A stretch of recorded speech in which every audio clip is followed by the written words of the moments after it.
آسټرالیا خلاف نن د عرفات منحاس په ونډه کې ډیبیو واخو په ډیبیو کې عرفات منحاس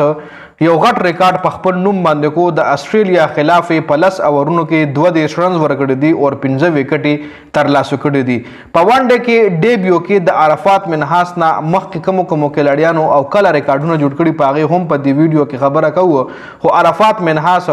اوزلیدو د پاکستان کرکټ ټیم سره په ونډه فارمیټ کې شاداب خان پرون یو ځل بیا ډیر زیات رنزونه ورکړي تقریبا 8 اور 54 رنز ورکړي دي او وکټ یو هم نه داغشتلې ده 6+ اکانومي سره بالینګ کړی دی او دې 6+ اکانومي سره په ونډه کې بالینګ د ډیر بالران ناس ریجی په ټي 20 کې 6+ اکانومي ده او د په ونډه کې 6+ اکانومي ده او عمده رنګ خراب پرفارمنس د په 2023 کې د ټیم نه بهر شو او بغیر ځان پروف کولو نه پاکستان ټیم ته راغو او دغه د عمره خراب پرفارمنس کنټینیو دی خیر شاداب خان باندې خبره نه کو زمونږ چې کوم ویلاګ دی هغه د عرفات منحاس حواله سره دی عرفات منحاس پرون د آسټرالیا خلاف ډیبیو واچ پر رومنی ون ډے میچ کې په 10 اوور کې 32 رنزونه او 15 وکټې ترلاسه کړي دي دینه مخکې ابرار احمد هم د زیمبابوے خلاف ډیبیو کړی و ابرار احمد 3 رنزونه ورکړیو سلور وکټي اغشتلې وی پلس اورونو کې 10 اور 33 رنز او سلور وکټي ابرار احمد دا کارنامه په 2024 کې سر انجام کړی و په 2024 او په 2026 کې په 2024 کې ابرار احمد او په 2026 کې عرفات منحاس د 2024 نه مخکې په 1984 او 83 کې دوه بالرانو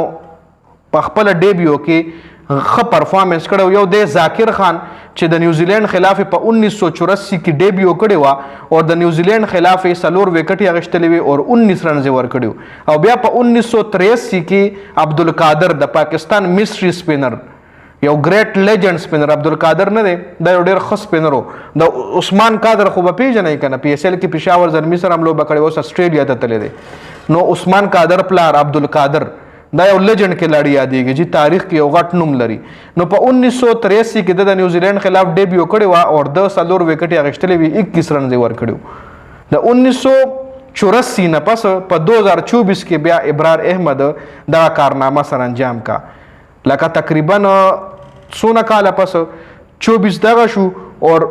17 کال آغا شو نو تقریبا 40 سال پس